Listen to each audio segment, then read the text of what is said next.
Hello everyone, स्वागत है आप सभी प्यारे व्यूवर्स का एक बार फिर से नर्सिंग एजुकेशन के इस ऑफिशियली यूट्यूब चैनल पे।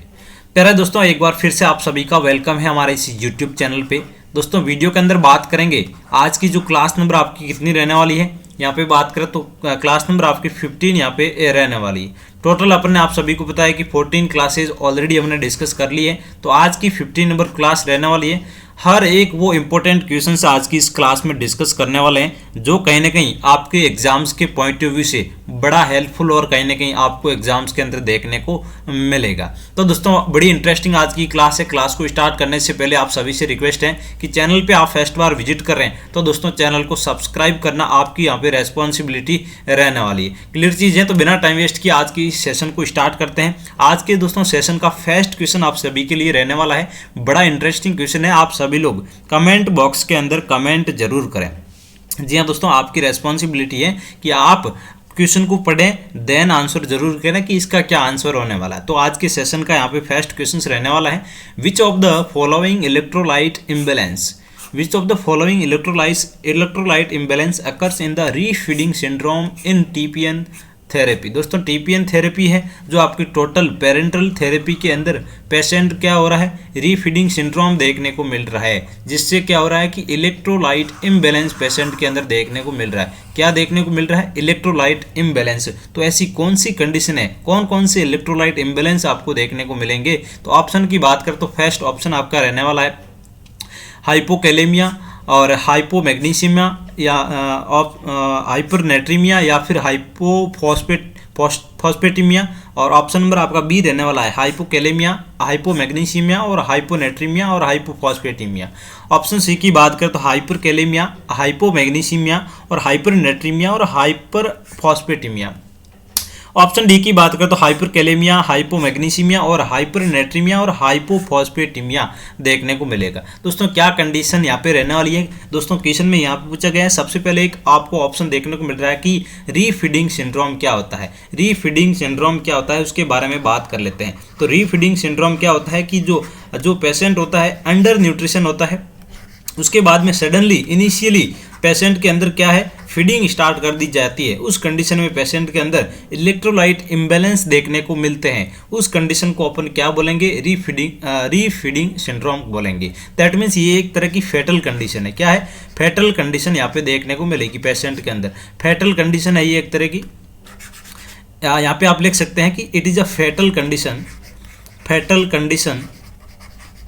Fatal condition initially caused by the rapid initially of the refeeding after a period of undernutrition। दोस्तों, अंडर न्यूट्रिशन के जस्ट बाद में आप रैपिडली पेशेंट चाइल्ड के अंदर फीडिंग स्टार्ट करवा रहे हो तो उस टाइम आपको सिम्टम देखने को मिलेंगे, जो इलेक्ट्रोलाइट इम्बैलेंस देखने को मिलेंगे पेशेंट के अंदर। हाइपोफॉस्फेटिमिया की कंडीशंस देखने को मिलेगी, हाइपोकैलेमिया की कंडीशन देखने को मिलेगी और हाइपरनेट्रीमिया और हाइपोमैग्नीशियमिया आपको देखने को मिलेगा। ये इलेक्ट्रोलाइट इम्बैलेंस आपको पेशेंट के अंदर देखने को मिलेगा। तो एक तरह का ये जो आपका रैपिड फीडिंग सिंड्रोम है, सिंड्रोम जो आपको अंडर न्यूट्रिशन के जस्ट बाद इनिशियली अपन क्या करते हैं, वापस रीफीडिंग स्टार्ट करते हैं, तो ये सिम्टम आपको देखने को मिलेगा। टोटल पेरेंटल न्यूट्रिशन थेरेपी चल रही है, तो कौन सा इलेक्ट्रोलाइट इम्बैलेंस आपको देखने को मिलेगा?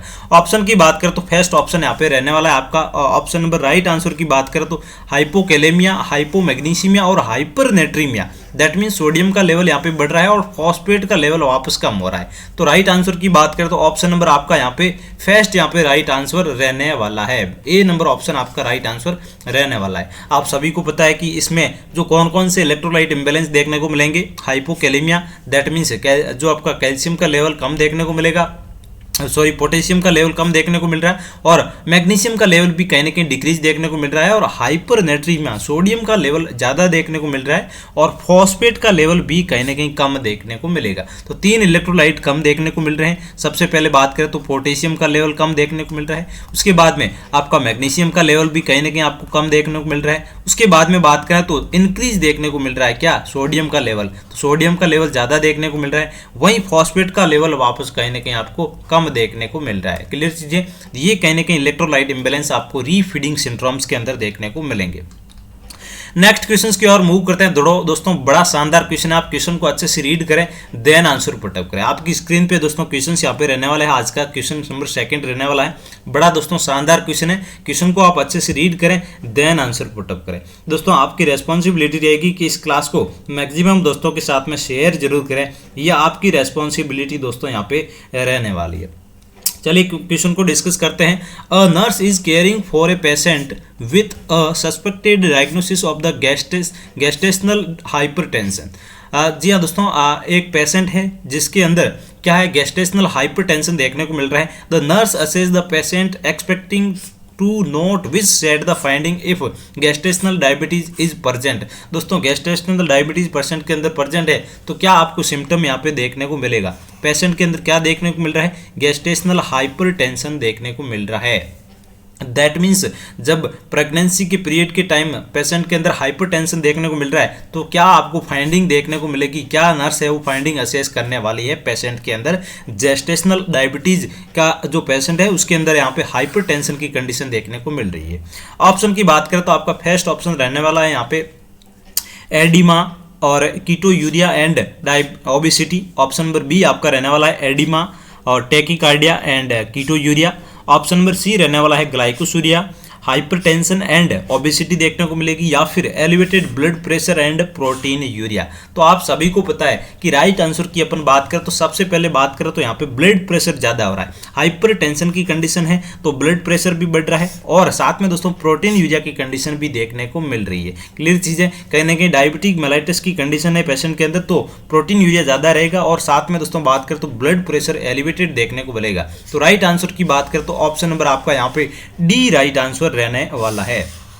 जी हाँ दोस्तों, डी ऑप्शन आपका राइट आंसर रहने वाला है। यहाँ पे क्या हो रहा है, ब्लड प्रेशर भी कहीं ना कहीं इंक्रीज हो रहा है और कहीं ना कहीं प्रोटीन यूरिया की कंडीशन भी देखने को मिल रही है। तो ये जेस्टेशनल डायबिटीज जो मेलाइटिस है उसकी कंडीशन में आपको polyuria, proteinuria and increase hypertension ये आपका सिम्टम यहाँ पे रहने वाला है। नर्स ये फाइंडिंग असेस करने वाली है। क्लियर चीज़ है।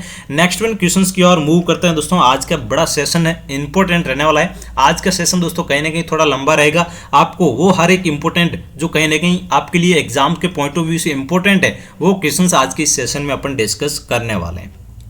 तो आज के सेशन का नेक्स्ट क्वेश्चन रहने वाला है, आप दोस्तों क्वेश्चन को अच्छे से रीड करें देन आप आंसर दोस्तों कमेंट बॉक्स के अंदर हमें जरूर बताएं कि सर इसका आंसर ये रहने वाला है। जैसे कि ऑप्शन है, यहाँ पे क्वेश्चन नंबर नहीं बता रहा है तो ऑप्शन है तो ऑप्शन आप सुपाइन कमेंट के अंदर लिख दें, यदि सेमी फाउलर है तो सेमी फाउलर लिख दें, ट्रेंडलबर्ग है तो ट्रेंडलबर्ग लिख दें, लेटरल आपका रिकमेंडेड है तो लेटरल रिकमेंडेड आप कमेंट बॉक्स के अंदर जरूर लिखें। और जो प्रीवियस आपकी जो 14 क्लासेज है आपने अभी तक नहीं देखी है दोस्तों तो जाएँ चैनल पर विजिट करके आप जरूर देखें। इस क्लास को अटेंड करने के बाद आज आपकी 15 नंबर क्लास यहाँ पे रहने वाली है और जो नॉर्थ साइड जो ESIC का एग्जाम है उस एग्जाम से पहले हम वादा करते हैं कि लगातार आपको डेली नर्सिंग एजुकेशन के चैनल पे आपको क्लासेज मिलती रहेगी। तो इस क्लास को इस चैनल के माध्यम से जो कैंडिडेट जुड़े हुए हैं वो सभी अपने दोस्तों के साथ में इस क्लास को ज़्यादा से ज़्यादा शेयर जरूर करें ताकि इस क्लास का बेनिफिट सभी कैंडिडेट कहीं ना कहीं ले पाए। तो आज के सेशन का नेक्स्ट क्वेश्चन से रहने वाला है कि the nurse is caring for a patient receiving bolus feeding via nasogastric tube. The nurse should place the patient in which position to the administer the feeding. बड़ा दोस्तों शानदार क्वेश्चन है। यहाँ पे क्या हो रही है आप देख सकते हो, बोलस फीडिंग रिसीव कर रहा है पेशेंट, बोलस फीडिंग दे रहे हैं पेशेंट को नेजोगैस्ट्रिक ट्यूब से। क्लियर चीज है, नर्स केयर कर रही है तो शुड द पेशेंट पोजीशन, कौन सी पोजीशन से आपको फीडिंग करवानी है पेशेंट को, कौन सी पोजीशन देगी नर्स पेशेंट को बोलस फीडिंग करवाते टाइम नेजोगैस्ट्रिक ट्यूब से। क्लियर चीज है, जो पेशेंट है वो बोलस फीडिंग रिसीव कर रहा है तो आप कौन सी पोजीशन पेशेंट को देने वाले। ऑप्शन की बात करें तो फर्स्ट ऑप्शन आपका सुपाइन रहने वाला है, सेकंड ऑप्शन आपका सेमी फॉलर रहने वाला है, थर्ड ऑप्शन ट्रेंडलबर्ग और लेटरल रिकमेंडेड पोजीशन यहाँ पे रहने वाला है। दोस्तों क्या आंसर रहने वाला है आप सभी लोग जरूर बताएं। तो दोस्तों बात करें तो जब भी आप फीडिंग करवा रहे हैं पेशेंट के अंदर नेजोगैस्ट्रिक फीडिंग तो आपकी वहाँ पे सेमी फॉलर की कंडीशन जाएगी। दोस्तों आप सभी को पता है सेमी फॉलर पोजीशन देंगे तो कहीं ना कहीं एस्पायरेशन होने की चांसेस कहीं ना कहीं कम यहाँ पे रहने वाला है। तो सुपाइन के अंदर एस्पायरेशन के चांसेस ज़्यादा रहेंगे, ट्रेंडलबर्ग के अंदर भी एस्पायरेशन के चांस ज़्यादा रहेंगे और लेटरल रिकमेंडेड के दोस्तों फीडिंग नहीं करवाते हैं तो सेमी फॉलर आपका राइट आंसर यहाँ पे जाने वाला है। क्लियर चीज़ है, ये भी बहुत शानदार दोस्तों क्वेश्चन है। इसी टाइप के क्वेश्चन आपको कहीं ना कहीं कहीं AESIC के एग्जाम्स के अंदर जरूर देखने को मिलेंगे। नेक्स्ट वन क्वेश्चंस की ओर मूव करते हैं। आज के सेशन का एक और दोस्तों शानदार क्वेश्चन है, आप क्वेश्चन को अच्छे से रीड करें, देन अपना आंसर कमेंट बॉक्स के अंदर जरूर दें। क्लियर चीज है। चलिए यहाँ पे क्वेश्चन रहने वाला है आज का सेशन का, how long should section procedure last. दोस्तों जो कितना लॉन्ग आपका सक्शन प्रोसीजर का लास्ट यहाँ पे रखना है, कितनी सेकंड तक का प्रोसीजर है सक्शन करवाना है पेशेंट के अंदर। How long should suction procedure last. दोस्तों यहाँ पे पूछा गया कि सक्शन प्रोसीजर आप करवा रहे हो, पेशेंट के अंदर सक्शन कर रहे हो, तो कितने टाइम तक आपको सक्शन करवाना होता है। बड़ा दोस्तों शानदार क्वेश्चन है। ऑप्शन की बात करें तो अप्रोक्सीमेटली 40 सेकेंड तक सक्शन करवाएंगे, या फिर अप्रोक्सीमेटली 30 सेकेंड तक आप सक्शन करवा सकते हैं पेशेंट के अंदर, या फिर बात करें तो अप्रोक्सीमेटली 15 सेकेंड तक आप करवा सकते हैं, या फिर बात करें तो आप 5 सेकेंड तक यहाँ पे सक्शन करवा सकते हैं। यहाँ पे दोस्तों बात करें तो नॉर्मली आपका जो सक्शन टाइम होता है वो कितना यहाँ पे रहने वाला है, 10 सेकंड तक। 10 सेकंड आपका यहाँ पे राइट आंसर जाने वाला है। यदि ऑप्शन में 10 सेकंड होता है तो 10 सेकंड यहाँ पे राइट आंसर जाने वाला है। तो यहाँ पे बात करें अपन राइट आंसर की तो ऑप्शन नंबर सी यहाँ पे राइट आंसर जाने वाला है। मैक्सिमम की बात करें तो दोस्तों 15 तक कभी कभी दे सकते हैं, बट यदि मैक्सिमम से आपको पूछा जाता है तो ऑन एंड एम्स की प्रायोरिटी जाएगी तो आपका 10 वहाँ पे राइट आंसर जाएगी। यदि 10 या फिर 15 दोनों दिए हुए हैं तो वहाँ पे प्रायोरिटी आपकी 10 जाने वाली है। लेकिन यहाँ पे 10 जो आपका सेकंड है यहाँ पे नहीं दे रखा है तो फर्स्ट प्रायोरिटी तो बात करें तो अभी इस ऑप्शन के अकॉर्डिंग आपका option number C approximately 15 second तक आप प्रोसीजर सक्शन प्रोसीजर अप्लाई कर सकते हैं। क्लियर चीज है। तो ऑप्शन नंबर आपका सी यहाँ पे राइट आंसर रहने वाला है। नेक्स्ट वन क्वेश्चंस की ओर मूव करते हैं दोस्तों। बड़ा दोस्तों शानदार क्वेश्चन है, आप क्वेश्चन को अच्छे से रीड करें देन आंसर पुट अप करें। When during suction procedure should suction be applied. दोस्तों आपको सक्शन प्रोसीजर कर रहे हो तो सक्शन कहाँ पे अप्लाई करना है आपको यहाँ पे बताया गया है, क्या प्रोसीजर आप अप्लाई यहाँ पे करने वाले हो। During suction procedure should suction be applied. Option की बात करें तो फर्स्ट ऑप्शन आपका रहने वाला है only when withdrawal the suction catheter. Option number B आपका रहने वाला है only when inserting the suction catheter. Option number C रहने वाला है कि आइदर नर्सिंग इंसर्शन और withdrawal depending on when patient cough. Option number D रहने वाला है only if the patient cough, जब पेशेंट ओनली कफ कर रहा है उस कंडीशन में। तो यहाँ पे क्या दोस्तों राइट आंसर रहने वाला है। आप अपना दोस्तों आंसर जरूर बताएं कमेंट बॉक्स के अंदर, ये डायरेक्ट ऑप्शन लिखें, या फिर आप ये भी लिख सकते हैं कि देन जो भी राइट आंसर लग रहा है तो पूरा ऑप्शन आप कमेंट बॉक्स के अंदर भी लिख सकते हैं। दोस्तों सेशन आपको कैसा लग रहा है कमेंट बॉक्स के अंदर कंजूसी आप नहीं करें, एक कमेंट दोस्तों जरूर करें ताकि हमारे अंदर मोटिवेशन हो और आप सभी के लिए और बेहतर से बेहतर क्वेश्चंस और इंपॉर्टेंट सेशंस आपके लिए करवाए जाएं। तो दोस्तों बात करें तो सक्शन प्रोसीजर का क्या यहाँ पे प्रोसेस यहाँ पे रहने वाला है वो यहाँ पे पूछा गया। तो बात करें तो ऑप्शन नंबर आपका ए यहाँ पे राइट आंसर रहने वाला है only when withdrawing the suction catheter. Option number A आपका यहाँ पे राइट आंसर रहने वाला है। नेक्स्ट वन क्वेश्चंस की ओर मूव करते हैं। बड़ा शानदार दोस्तों आज का सेशन रहने वाला है, आप सेशन को पूरा जरूर देखें। What is the recommended pressure seating for the suction unit. दोस्तों सक्शन आपका टाइम मैंने बता दिया, सक्शन टाइम कितना था 10 सेकंड आपका मैक्सिमम सक्शन टाइम यूज करते हैं 10 सेकंड। और यहाँ पे पूछा गया कि सक्शन प्रेशर कितना रहने वाला है, सक्शन प्रेशर आप कितना यूज करेंगे पेशेंट के अंदर, यहाँ पे रिकमेंडेड कितना प्रेशर आप यूज करने वाले हैं सक्शन के टाइम। तो बात करें ऑप्शन की तो 130 mm ऑफ Hg, या फिर 140 mm ऑफ Hg, या फिर 120 mm ऑफ Hg, या फिर 100 mm ऑफ Hg। दोस्तों बात करें एडल्ट के अंदर तो आपका प्रेशर कितना आप अप्लाई करते हैं 120 mm of Hg, mm of Hg। Clear चीज है। यदि आपको रेंज के अंदर पूछा जाता है तो 100 से लेके 120 mm ऑफ Hg प्रोसेस जो प्रेशर है वो आपको अप्लाई करना होता है सक्शन के दौरान। ड्यूरिंग सक्शनिंग आपको 120 mm of Hg pressure apply करना है। तो राइट आंसर की बात करें तो ऑप्शन नंबर आपका सी यहाँ पे राइट आंसर रहने वाला है। क्लियर चीज है। नेक्स्ट वन क्वेश्चन की ओर मूव करते हैं दोस्तों। आज के सेशन का नेक्स्ट क्वेश्चन से रहने वाला है, क्वेश्चन को आप दोस्तों अच्छे से रीड करें देन आप कमेंट बॉक्स के अंदर अपना कमेंट जरूर करें। क्लियर चीज है। बड़ा दोस्तों शानदार प्यारा क्वेश्चन है। ये क्वेश्चंस इस टाइप के क्वेश्चंस आपको ESIC के एग्जाम्स के अंदर जरूर कहीं ना कहीं देखने को मिलेंगे। Which one of the following is the Contra indications for the inserting a nasopharyngeal airway. दोस्तों बहुत शानदार क्वेश्चन है कि कौन सा ऐसा कॉन्ट्रा इंडिकेशन रहने वाला है कि नेजोफेरेंजियल आपका एयरवे इंसर्ट करते टाइम क्या कॉन्ट्रा इंडिकेशन आपको देखने को मिलेगा। Following is the Contra indications for the inserting a nasopharyngeal airway.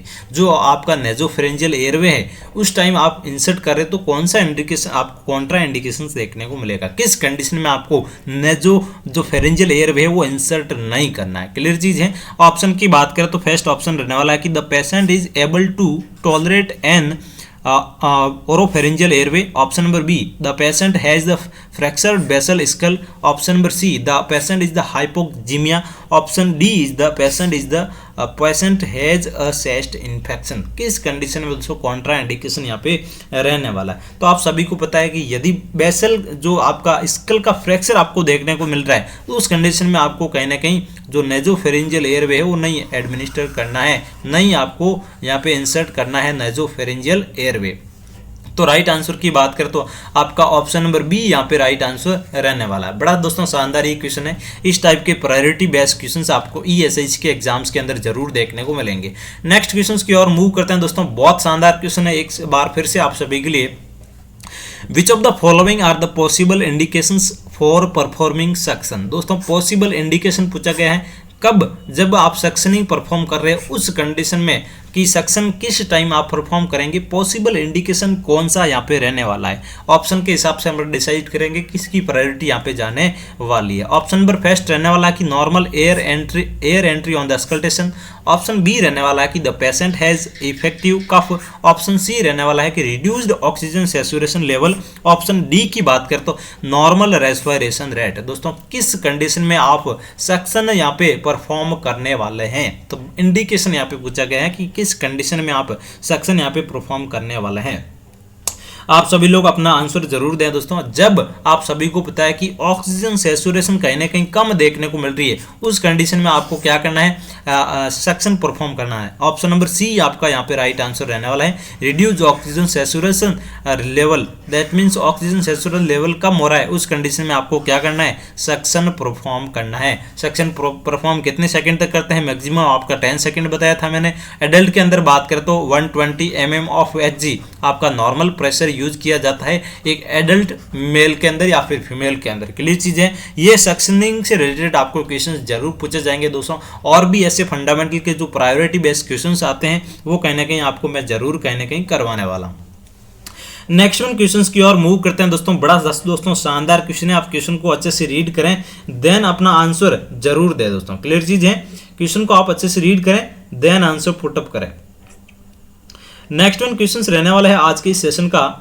बहुत शानदार दोस्तों क्वेश्चन है कि the 4 form of the basic communications skill are spoken word, non verbal cues and empathy linked. दोस्तों बड़ा दोस्तों शानदार क्वेश्चन है कि आपका नॉन वर्बल कहीं ना कहीं स्पोक वर्ड बोल रहा है कि non verbal cue and empathic linkage, ये कंडीशंस आपकी क्या देखने को मिल रही है। ये 4 आपकी फॉर्म देखने को मिल रही है कम्युनिकेशन की बेसिक, तो ये किसके अंदर आपको देखने को मिल रही है। क्लियर चीज है। एम्पैथिक है, लिंकेज है, नॉन वर्बल क्यू की आवाज आ रही है, स्पोकन वर्ड, ये सारी स्किल किसके अंदर देखने को मिल रही है, उसको अपन क्या कंडीशंस यहाँ पे बोलने वाले हैं। ऑप्शन की बात करें तो फर्स्ट ऑप्शन आपका रहने वाला है सिग्नल। ऑप्शन नंबर बी रहने वाला है telephone communication. Option number C रहने वाला है रिटन वर्ड्स। ऑप्शन नंबर आपका डी रहने वाला है अपीयरेंस।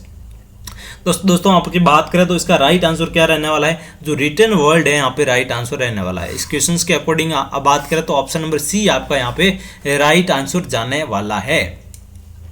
नेक्स्ट वन क्वेश्चंस की ओर मूव करते हैं दोस्तों। बड़ा शानदार क्वेश्चन है, आप क्वेश्चन को अच्छे से रीड करें देन आंसर पुटअप करें। क्वेश्चन थोड़ा लॉन्ग हो सकता है दोस्तों, ऑप्शन थोड़े लॉन्ग है, आप क्वेश्चन को अच्छे से रीड करें देन आपको आंसर जरूर दोस्तों आएगा। आपको ऑप्शन एलिमिनेट करना आ गया तो कहीं ना कहीं आपको कोई नहीं रोक सकता है एम्स के अंदर सिलेक्शन होने से। विच of the following is the trend could be linked to assertive approach to the communications। दोस्तों बहुत शानदार क्वेश्चन है कि which of the following traits could be linked assertive approach to the communication। बड़ा दोस्तों शानदार क्वेश्चन है। ऑप्शन की बात करें timorous and halting speech with the contributions that are the vague and unclear। Option number B रहने वाला है dominating discussion with a raised voice and being covertly threatening, option number C रहने वाला है seeking workable compromise, option number D रहने वाला है using incongruent verbal and non verbal message. That means कौन कौन से आपके जो verbal and non verbal message concurrent inconcurrent देखने को मिल रहे हैं, या फिर शुकिंग या फिर वर्केबल कॉम्प्रोमाइज आपको देखने को मिल रही है। क्या कंडीशंस आपको देखने को मिल रही है जब आपको क्या देखने को मिल रहा है, ट्रेड्स देखने को मिल रहा है, लिंक है आपके किसके साथ में, असर्टिव अप्रोच कम्युनिकेशन के साथ में। दोस्तों क्या राइट आंसर रहने वाला है, आप दोस्तों क्वेश्चन को रीड करें देन आंसर अपना पुटअप जरूर करें। दोस्तों ये सारी कंडीशंस आपको देखने को मिलेंगी सिकिंग जो वर्केबल कॉम्प्रोमाइज की कंडीशन में देखने को मिलेगी। ऑप्शन नंबर की बात करें तो सी यहाँ पे राइट आंसर रहने वाला है। ये कहीं ना कहीं दोस्तों कम्युनिकेशन जो आपका सीईटी से रिलेटेड क्वेश्चन से देखने को मिलते हैं, कहीं ना कहीं इस टाइप के क्वेश्चन भी बार बार आते हैं दोस्तों, 1 से 2 क्वेश्चन सीईटी से रिलेटेड हर एक एग्जाम्स के पॉइंट ऑफ व्यू से। नेक्स्ट क्वेश्चन की ओर मूव करते हैं दोस्तों। बड़ा दोस्तों शानदार क्वेश्चन है, आप क्वेश्चन को अच्छे से रीड करें देन दोस्तों आंसर पुटअप करें। क्लियर चीज है, बड़ा दोस्तों शानदार ये क्वेश्चन यहाँ पे रहने वाला है आप सभी के लिए। आप क्वेश्चन के आंसर दोस्तों कमेंट बॉक्स के अंदर हमें जरूर बताएं। You have just arrived on the shift, you must watch your hand and before patient contact, how long must you lather your hand whilst watching। दोस्तों यहाँ पे पूछा गया है कि आप किसी भी शिफ्ट के अंदर आ रहे हैं, जस्ट मस्ट आप हैंड वॉश कर रहे हैं, बिफोर पेशेंट के कांटेक्ट में आने से how long must lather you hand while wrist hand washing. दोस्तों कहीं ना कहीं यहाँ टाइपिंग मिस्टेक हो सकती है, टेक्निकल टीम ने कहीं कहीं इश्यू किया होगा। ऑप्शन के हिसाब से अपन आंसर निकालते हैं। यहाँ पे ऑप्शन बता रखा है कि 15 सेकेंड या फिर 30 सेकेंड या फिर 1 मिनट या फिर 5 मिनट। दोस्तों यहाँ पे पूछा गया कि आप पेशेंट वार्ड के अंदर जा रहे हैं और पेशेंट को कांटेक्ट आने से पहले हैंड वॉशिंग कर रहे हैं, तो कितना टाइम के लिए आप हैंड वॉशिंग यहाँ पे करने वाले हैं, ये यहाँ पे पूछा गया है। दोस्तों यहाँ पे बात करें तो 15 सेकेंड तक आप नॉर्मली हैंड वॉश करते हैं, 15 सेकेंड तक। ऑप्शन नंबर आपका ए यहाँ पे राइट आंसर रहने वाला है, जो आपकी विलिस्ट हैंड वॉशिंग बोलेंगे उसको। क्लियर चीज है, ये ऑप्शन नंबर ए आपका यहाँ पे राइट आंसर रहने वाला है। नेक्स्ट वन क्वेश्चन की ओर मूव करते हैं दोस्तों। You have just completed a wound dressing. दोस्तों वुंड ड्रेसिंग कंप्लीट कर रहे हैं आपके लिए।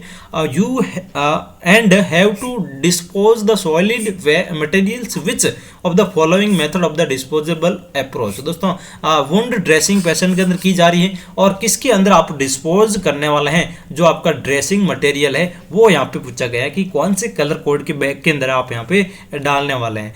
ब्लैक बैग के अंदर या फिर येलो बैग या फिर साफ बैग या फिर रेड बैग के अंदर आप डालने वाले हैं।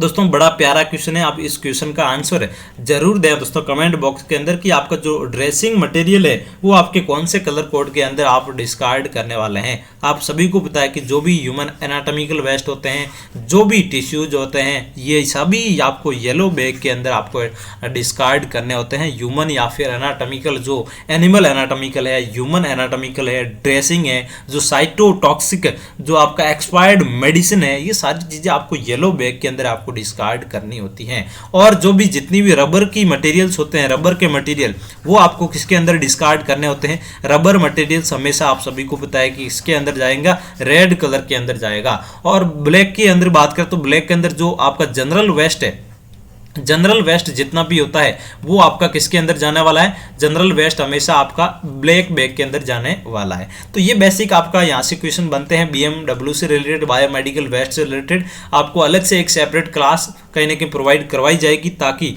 आपके लिए बड़े हेल्पफुल जो क्वेश्चंस बन रहे हैं कहीं ना कहीं वो आपके लिए कहीं ना कहीं अच्छे साबित हो एग्जाम्स के पॉइंट ऑफ व्यू से। नेक्स्ट वन क्वेश्चन दोस्तों थोड़ा लॉन्ग है, आप क्वेश्चन को अच्छे से रीड करें देन आप आंसर जरूर पुटअप करें। क्लियर चीज है दोस्तों। क्वेश्चन रहने वाला है आज का, you have been asked to change solid bed linen when preparing to do this, which of the following equipment options would be your choice। दोस्तों यहाँ पे बताया कि चेंज करना आपको सॉइल्ड बेड लिनन आपको क्या करना है, चेंज करना है। उस कंडीशन में आप क्या टेक्निक यूज करने वाले हैं, इक्विपमेंट आपको चेंज करना है तो आपके क्या ऑप्शन रहेंगे आपको इक्विपमेंट चेंज करते टाइम। जो आपका सॉरी बात करें तो जो सॉइल्ड बेड लिनन आपको चेंज करना है, उस कंडीशन में क्या क्या आप प्रोसेस यहाँ पे करने वाले हैं। आपका यहाँ पे पूछा गया कि आपकी चॉइस रहेगी इक्विपमेंट की ऑप्शन के हिसाब से। ऑप्शन की बात करें तो फर्स्ट ऑप्शन रहने वाला है कि प्लास्टिक एप्रॉन, उसके बाद में disposable gloves and yellow refuse sac.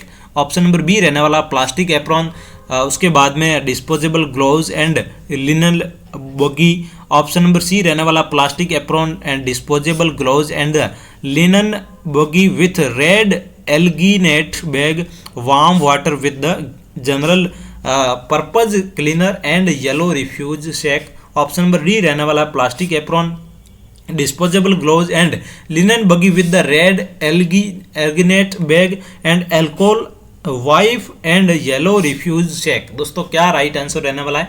जो आपका सॉइल्ड बेड लिनन है उसको आपको चेंज करना है, तो क्या आपकी प्रायोरिटी यहाँ पे रहने वाली है? बड़ा दोस्तों प्यारा क्वेश्चन है। दोस्तों ऑप्शन की बात करें तो ऑप्शन आपका सी राइट आंसर रहने वाला है। जो प्लास्टिक एप्रॉन होते हैं, डिस्पोजेबल ग्लोव्स होते हैं, लिनन होते हैं buggy with the red alginate bag and water warm water with the general purpose of the cleaner के लिए जनरल वाटर भी यूज करते हैं, येलो रिफ्यूज सैक भी यूज करते हैं। तो कहीं ना कहीं ऑल ओवर बात करें तो ऑप्शन नंबर आपका सी यहाँ पे राइट आंसर जाने वाला है। बड़ा दोस्तों प्यारा क्वेश्चन है। इसी टाइप के क्वेश्चंस आपको जरूर एग्जाम्स के अंदर देखने को मिलेंगे। अपकमिंग जो भी एग्जाम्स है ESIC हो या फिर DSSB RML या फिर कोई भी एग्जाम हो, सभी एग्जाम्स के पॉइंट ऑफ व्यू से ये क्वेश्चंस बड़े हेल्पफुल आप सभी के लिए साबित होने वाले हैं।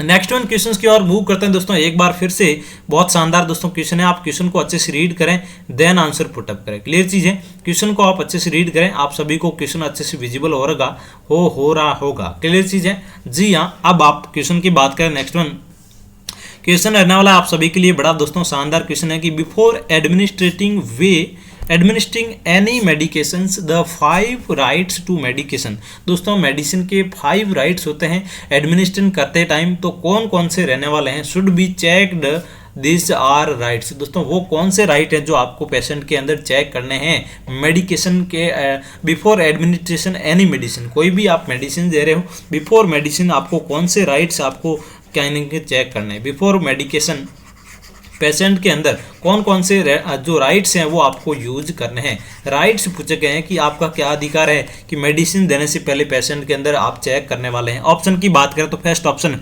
Patient rough age and time dose. Option number B patient route time allergy and drug. Option number C patient route time dose drug. Option number D root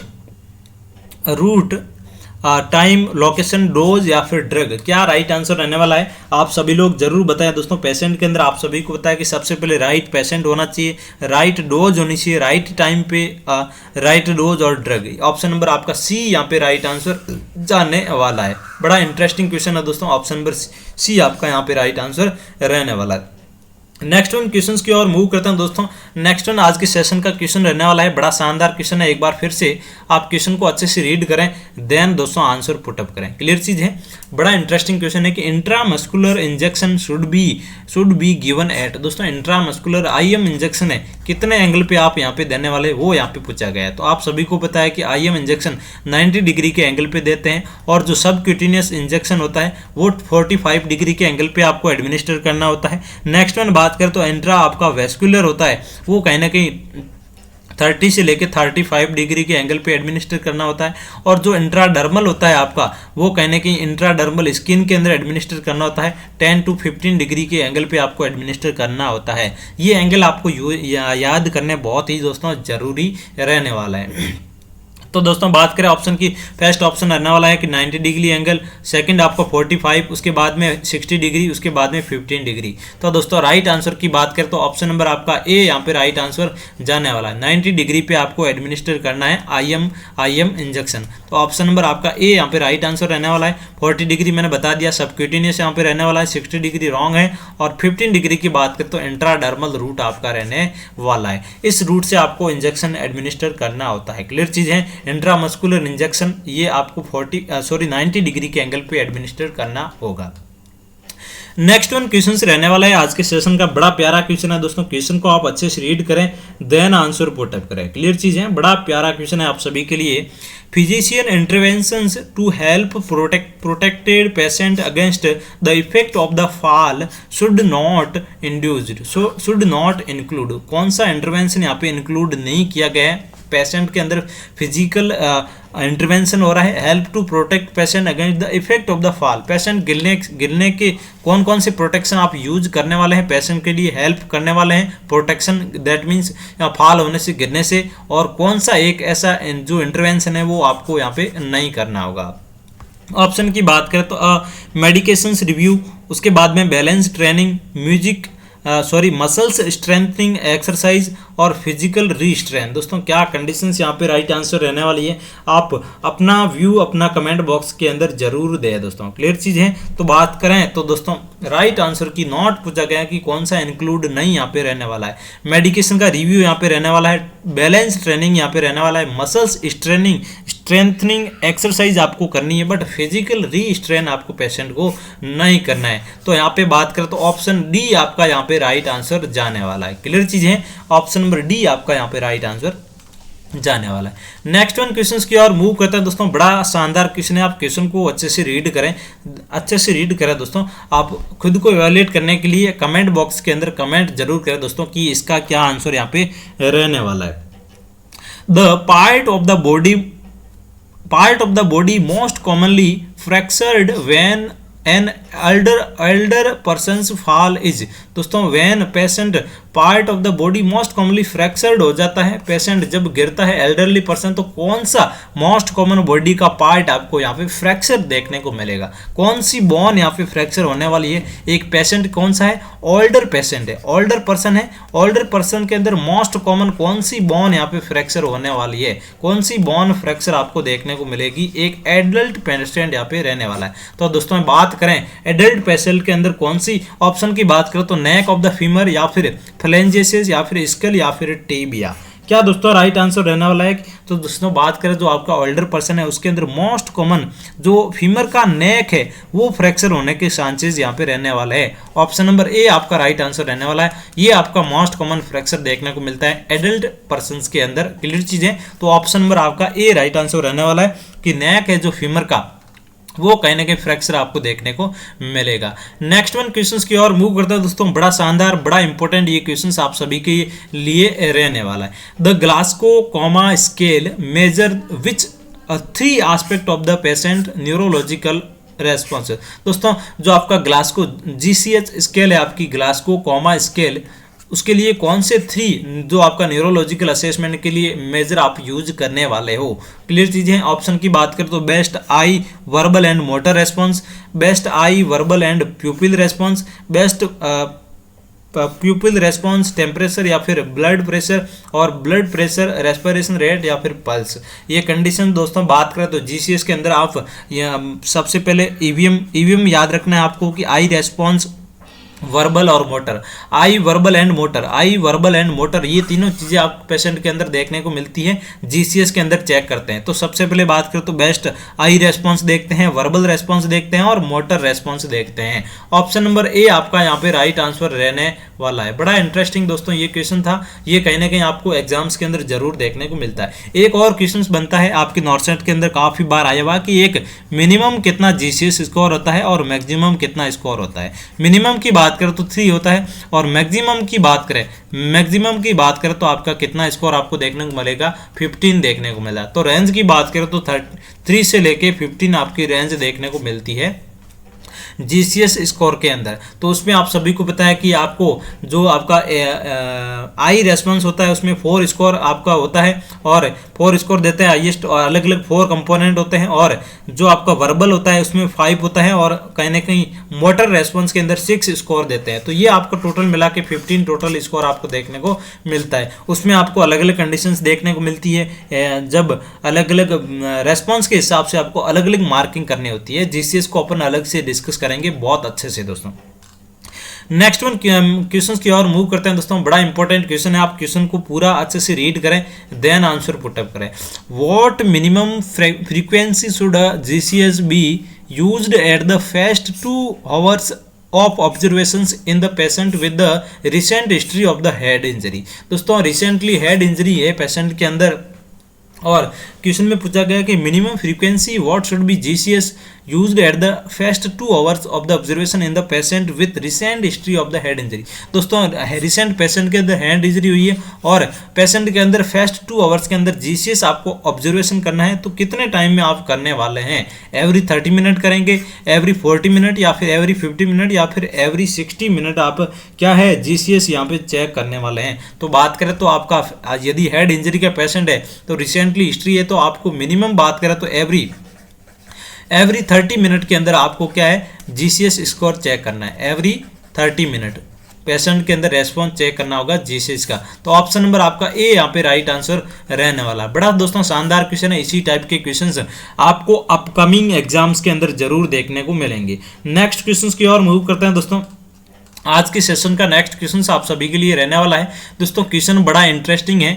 when testing people reaction to light the response should be. दोस्तों बड़ा शानदार दोस्तों question है कि test करना है आपको patient के अंदर pupil reaction to be light response. दोस्तों लाइट के प्रति पेशेंट का क्या प्यूपिल रिएक्शन यहाँ पे रहने वाली, ये आपको टेस्ट यहाँ पे करने वाला है। तो आपको प्यूपिल रिएक्शन देखनी है, लाइट द रेस्पॉन्स शुड दी। बहुत शानदार दोस्तों क्वेश्चन है कि प्यूपिल रिएक्शन आपको चेक करनी है, पेशेंट को लाइट द रेस्पॉन्स चेक करना है प्यूपिल रिएक्शन का, तो टेस्ट करना है। तो क्या आप यहाँ पे कंडीशन आपको देखने को मिलेगी। Slow and the sludge reduction in the size, option number B no change to the size, और option number C quick and the reduce in size, option number D quick and reactive increase in size. दोस्तों बात करें right answer की, तो क्या right answer रहने वाला है? आप अपना आंसर कमेंट बॉक्स के अंदर जरूर दें दोस्तों।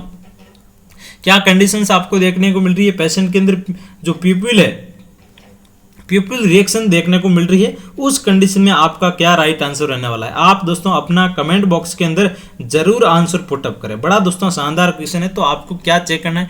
क्विक और रिएक्टिविटी रिड्यूस द साइज के अंदर रिडक्शन आपको देखने को मिल रहा है या फिर नहीं, वो कंडीशन आपको चेक करनी है। तो यहाँ पे ऑप्शन नंबर सी आपका यहाँ पे राइट आंसर रहने वाला है। नेक्स्ट वन क्वेश्चन की ओर मूव करते हैं दोस्तों। बड़ा शानदार क्वेश्चन है एक और आप सभी के लिए आज के सेशन का। which of the following is not a form of the non verbal communication. दोस्तों जो आपका नॉन वर्बल कम्युनिकेशन है उसका यहाँ पे कौन सा फॉर्म नहीं रहने वाली है? नॉन वर्बल कम्युनिकेशंस की कौन सी कंडीशन है यहाँ पे नहीं रहने वाली है, वो यहाँ पे पूछा गया है। तो ऑप्शन की बात करें तो क्राइंग, और उसके बाद में nodding in agreement, option number C checking fist in anger, option number D asking for the assistant. तो बड़ा इंटरेस्टिंग क्वेश्चन है दोस्तों। यहाँ पे पूछा गया है कि जो आपका नॉन वर्बल कम्युनिकेशन नहीं है, सभी है जो वर्बल है, एक है वो जो नॉन वर्बल कम्युनिकेशन नहीं है। तो बात करें तो ऑप्शन नंबर डी आपका यहाँ पे नहीं रहने वाला। क्लियर चीज है, ये आपका नॉन वर्बल कम्युनिकेशन की फॉर्म यहाँ पे नहीं देखने को मिलेगी नॉन वर्बल की। तो ऑप्शन नंबर डी आपका यहाँ पे राइट आंसर जाने वाला है। क्लियर चीज है। नेक्स्ट वन क्वेश्चन की ओर मूव करते हैं। क्वेश्चन बड़ा इंटरेस्टिंग है दोस्तों। क्वेश्चन को आप अच्छे से रीड करें, देन अपना आंसर जरूर कमेंट बॉक्स के अंदर पुट अप करें। क्वेश्चन थोड़ा लॉन्ग है, आप क्वेश्चन को अच्छे से पढ़ें। मैं आपको टाइम दे रहा हूं दोस्तों, जब तक मैं क्वेश्चन पढ़ता हूं तो आप क्वेश्चन को साथ में पढ़ें और उसके बाद में आप आंसर जरूर पुट अप करें। तो क्वेश्चन में पूछा गया है कि how might you ensure that you have been understood by patient, you have informed about a procedure that patient is have। तो बड़ा इंटरेस्टिंग दोस्तों क्वेश्चन है। क्वेश्चन में क्या पूछा गया है कि आप एंश्योर कर रहे हो पेशेंट के अंदर understood by a patient with informed about procedure के लिए पेशेंट को इन्फॉर्म करना है। तो आप क्या कंडीशंस पेशेंट के अंदर देखने वाले हो? आपको क्या करना है? पेशेंट को इन्फॉर्म्ड करना है कि प्रोसीजर से रिलेटेड आपको क्या अंडरस्टैंड आप पेशेंट के अंदर करने वाले। ऑप्शन की बात करें तो फर्स्ट ऑप्शन आपका रहने वाला है कि repeat the information more than once, एक से ज्यादा इंफॉर्मेशन आपको रिपीट करेंगे पेशेंट के लिए, या फिर provide the information in return, patient की रिटर्न इंफॉर्मेशन प्रोवाइड करवाएंगे, या फिर ask a colleague to go over the information with the patient, option number D ask the patient to repeat back what has been discussed. दोस्तों क्या conditions आपको यहाँ पे right लग रही है। दोस्तों बात करें तो राइट आंसर की, तो ask the patient to repeat back what has been discussed. क्या दोस्तों डिस्कस किया गया है, पेशेंट को रिपीट बैक आपको डिस्कस करना होगा। ऑप्शन नंबर आपका यहाँ पे डी राइट आंसर रहने वाला है। बड़ा दोस्तों इंटरेस्टिंग एक क्वेश्चन था। क्वेश्चन पूछा गया था कि informed about the procedure that the procedure to have, क्या कंडीशंस आपको देखने को मिलेगी। तो ask the patient to repeat back what has been discussed, क्या डिस्कस किया गया, पेशेंट को बोलेंगे कि आप रिपीट करें। नेक्स्ट वन क्वेश्चन की ओर मूव करते हैं दोस्तों। बड़ा शानदार क्वेश्चन है कि विच of the following is not an aspect of the verbal communication. दोस्तों वर्बल कम्युनिकेशन का एस्पेक्ट यहाँ पे नहीं रहने वाला है, वो यहाँ पे पूछा गया है। तो ऑप्शन की बात करें तो आपका proximity, option B tone, volume और emphasis.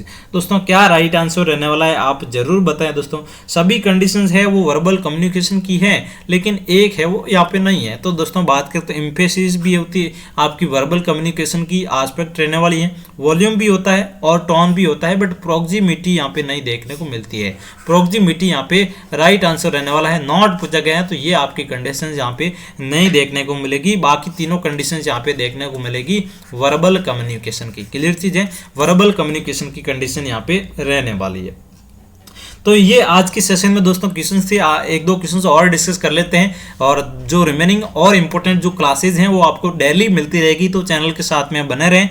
Which of the following is does not demonstrate the link between the verbal and the non verbal communication. दोस्तों आपका जो वर्बल कम्युनिकेशन है और नॉन वर्बल कम्युनिकेशन है उसके बीच में क्या आपको नहीं देखने को मिलेगा, डेमोस्ट्रेट लिंक आपको कौन सा देखने को नहीं मिलेगा। ऑप्शन की बात करें तो सार्कम, option number B contraindications, option number E substitutions, option number D आपका कन्फर्मिंग।